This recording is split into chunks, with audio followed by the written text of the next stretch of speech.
Olá, sejam todos bem-vindos ao podcast Sua Saúde. Eu sou Marcelo Reis, presidente do Conselho Regional de Medicina de Santa Catarina, e hoje eu tenho o prazer de receber aqui o Dr. Guilherme Fialho, que é médico cardiologista, especialista em ecografia e atual presidente da Sociedade Catarinense de Cardiologia. Guilherme, muito bem-vindo novamente. Você esteve aqui recentemente, a sua entrevista aqui no podcast foi excelente, teve uma excelente repercussão e as pessoas pediram para eu te trazer de volta. E estamos aqui de novo. Muito obrigado por ter aceitado. Marcelo. Eu fico muito grato de novo de estar aqui. Eu acho que esse é um canal interessantíssimo que a gente pode levar informação para a população, que é um serviço impressionante. Muito obrigado. E a gente vai continuar falando, Guilherme, de doença cardiovascular, né? No primeiro episódio você falou um pouquinho de doença cardiovascular e agora a gente vai se aprofundar um pouco mais, né? A gente sabe que as doenças cardiovasculares são as doenças que mais matam no mundo hoje. Eu queria que você lembrasse, então, para a população que nos assiste, o que são doenças cardiovasculares. Muito bem. Então, as doenças cardiovasculares, como você comentou, elas são responsáveis por 30% das mortes em todo o mundo, né? Se a gente pegar indivíduos abaixo de 70 anos, elas são responsáveis por quase 40% da morte desses indivíduos, que a gente chama de morte prematura, né? Então, são doenças bastante importantes. Quais são as doenças cardiovasculares, né? Então, as mais importantes, né? O infarto agudo do miocárdio, o acidente vascular encefálico, essas duas, elas perfazem 85% das causas de morte atribuíveis às doenças cardiovasculares. Mas a gente tem outras doenças ainda. A insuficiência cardíaca, a fibrilação atrial, a doença renal crônica, secundária à doença aterosclerótica. Esses são alguns exemplos desse guarda-chuva grande que a gente chama de doença cardiovascular. Guilherme, existe diferença em relação à incidência, prevalência de doenças cardiovasculares entre homens e mulheres? Sim, essa é uma pergunta importante também, né? Os homens, eles têm um risco maior das doenças cardiovasculares pelo próprio sexo, né? As mulheres, elas têm uma proteção, possivelmente pela questão hormonal, que quando chega na menopausa, essas mulheres igualam o risco do homem, né? Então, quando a gente vai avaliar a questão do sexo, né? Essas mulheres depois igualam o risco do homem. Agora, uma outra coisa que é interessante lembrar, que as mulheres às vezes se apresentam com doenças cardiovasculares, com queixas um pouco mais atípicas do que os homens. Então, a gente que está tratando esses pacientes, a gente tem que lembrar disso, né? Que às vezes aquele quadro clássico do infarto, da dor no peito, né? da irradiação para o braço, nem sempre vai ser igual na mulher, mas ela também iguala o risco, então, quando ela atinge a menopausa. Muitos pacientes falam, meu pai não tem doença cardiovascular, eu também não vou ter. Isso é genético. Isso é verdade? A genética tem alguma influência sobre as doenças cardiovasculares? Grande pergunta. A genética, sem dúvida, tem alguma influência, sim, né? A gente sabe que tem alterações genéticas que a gente vê na família, indivíduos que tiveram um evento cardiovascular precoce e muitas vezes aumenta o risco, principalmente dos descendentes de primeiro grau. Então, esse, de fato, é algo relevante. Outra coisa ligada à genética é a questão da etnia, né? A gente sabe, por exemplo, que afrodescendentes têm mais risco de hipertensão, de insuficiência cardíaca, né? Então, são indivíduos que têm algum risco diferenciado em alguns determinantes que levam à doença cardiovascular, por exemplo, a hipertensão arterial sistêmica. Então, já vou pegar esse gancho da hipertensão arterial, uma doença silenciosa que muitas vezes negligenciada pela população e até pela saúde pública. Qual que é o link entre hipertensão arterial e doença cardiovascular? Grande pergunta, né? Hipertensão, Marcelo, como você bem falou, né? É uma doença silenciosa e ela atinge cerca de 1 bilhão de pessoas no mundo inteiro. É uma epidemia de hipertensão, né? A hipertensão tem uma prevalência que varia de 30% a 45% dos indivíduos adultos. E se eu pego indivíduos acima de 60 anos de idade, existe um número que chega a 60% de prevalência de hipertensão. Ou seja, é bastante importante a presença da hipertensão na população em geral, e isso aumenta com o passar da idade. E qual é a relação da hipertensão com a doença cardiovascular? A hipertensão, ela pode causar doenças ateroscleróticas, que é o entupimento do vaso, né? A gordura se depositando no vaso. Por que gordura e hipertensão? A hipertensão lesa, machuca, né? a parede da artéria, favorecendo a aterosclerose, que é o entupimento dos vasos. Então, a hipertensão é um fator de risco importante para doenças ateroscleróticas infarto, doença coronariana, né, o AVC, por exemplo, mas também por doenças cardiovasculares não ateroscleróticas, por exemplo, a insuficiência cardíaca, né? A insuficiência cardíaca é quando o coração tá bombeando com uma força abaixo do normal, né? Então, o paciente que é um hipertenso crônico, muito tempo de hipertensão, ele machuca o coração, a bomba do coração fica menos funcionante, ele pode evoluir com insuficiência cardíaca, além de arritmia. Então, você tem fatores de risco associados à hipertensão, levando a doença aterosclerótica, mas também não aterosclerótica, isso é importante. Guilherme, eu tenho hipertensão, às vezes não tenho hipertensão, mas tenho colesterol alto. O colesterol alto está linkado com essas doenças cardiovasculares? Muito bem, Marcelo. O colesterol é um outro fator de risco importante para as doenças cardiovasculares, né? O colesterol alto, muitas vezes, ele é um caráter até genético do indivíduo, né? Tem indivíduos magros, atletas, que podem ter colesterol alto, né? A gente sabe, por alguns estudos, que cerca de 80% do nosso colesterol ele é endógeno, ou seja, o meu corpo está produzindo ele, o meu fígado está produzindo ele. Mesmo eu fazendo uma dieta adequada, mesmo eu me exercitando. Não que essas coisas não sejam relevantes. Fazer uma dieta adequada e atividade física e manter um peso adequado, ele vai ajudar sempre o coração. Mesmo que eu não consiga baixar de forma assim categórica os níveis de colesterol, ele ajuda por outros mecanismos do coração. Mas alguns indivíduos, pela questão genética, têm um colesterol alto. E dependendo do risco global desse indivíduo, eu sou obrigado a tratar ele com algum tipo de medicamento. É inegável que a população hoje em dia vive numa corrida desenfreada, né? Essa urbanização, será que eu posso chamar assim, e essa mudança no estilo de vida das pessoas atualmente, tem algum impacto na incidência das doenças cardiovasculares?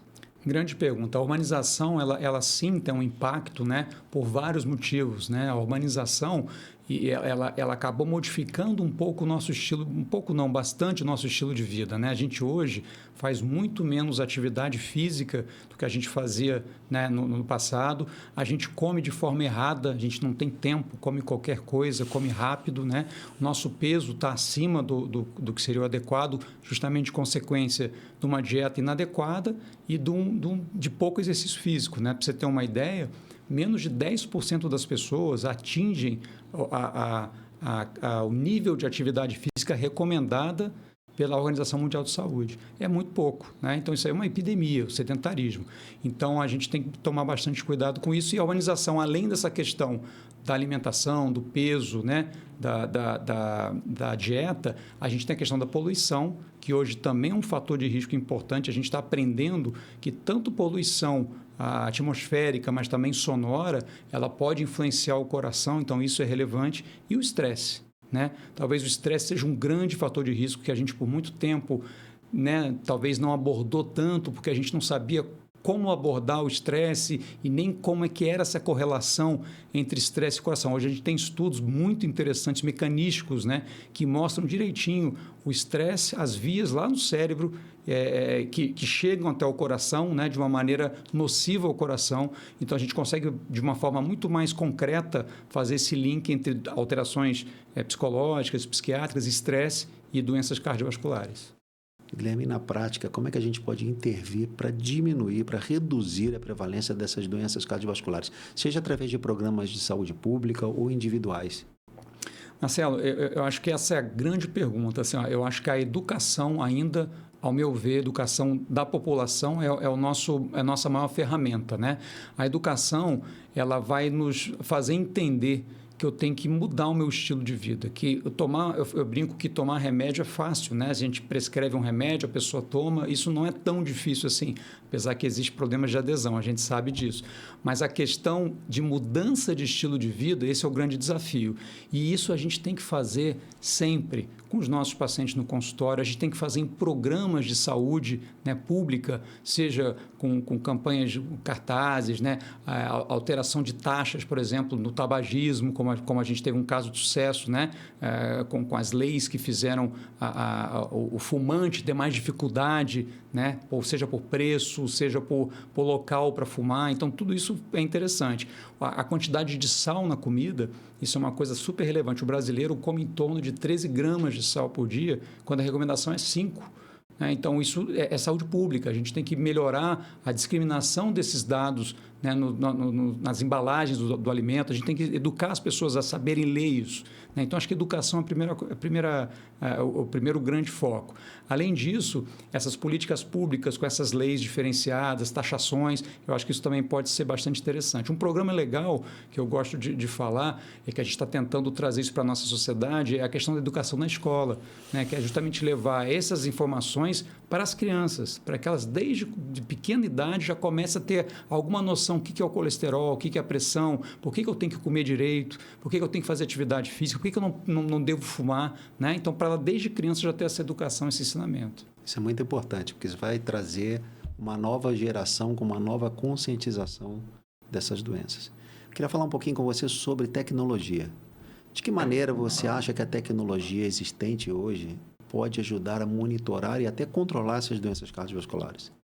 Essa é uma grande pergunta também. A telemedicina e os outros wearables, né, que a gente fala, que são os vestíveis, né, muitos deles começaram na cardiologia, né? A gente tem equipamentos para, por exemplo, monitorar a nossa pressão arterial, a frequência cardíaca, arritmias. Então, isso tudo a gente está aprendendo a coletar esses dados e, a partir daí, como é que eles podem ajudar na mudança da nossa conduta enquanto médicos, né? Então, exemplos interessantes são indivíduos que, por exemplo, têm arritmias, que muitas vezes são esporádicas, mas que têm lá o seu reloginho, que na hora que a arritmia aparece, ele aperta o botão, grava o eletro, manda para o seu médico, né? E a gente já consegue, a partir daí, já dar um diagnóstico. Então, isso é uma coisa bastante interessante, mas a gente ainda está arranhando isso. Eu acho que é uma coisa que ainda vai aumentar muito nos próximos anos, sem dúvida nenhuma. E a coleta desses dados epidemiológicos podem ajudar também na personalização desses tratamentos, né?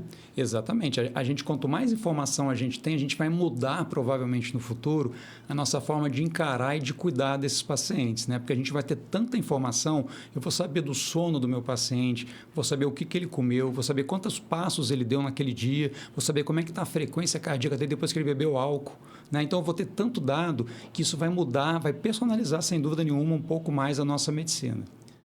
Vou pegar um gancho do álcool. Muitas pessoas falam, tomar vinho é saudável. Pouquinho. É saudável ou não é saudável? Essa é uma ótima pergunta, né? A gente, no passado, o próprio cardiologista falava assim, um pouquinho de álcool não faz mal, né? Isso tudo começou com a história do paradoxo francês, né? Então, os franceses sempre beberam vinho, né? Vinho tinto, aquela coisa toda, e parecia que havia uma menor taxa de doença cardiovascular na França, né? Hoje, com mais estudos, o que a gente tem de informação mais concreta? Na verdade, o álcool, ele pode ser nocivo, ele é nocivo, tá? Em relação à insuficiência cardíaca, arritmia e doença cerebrovascular, né?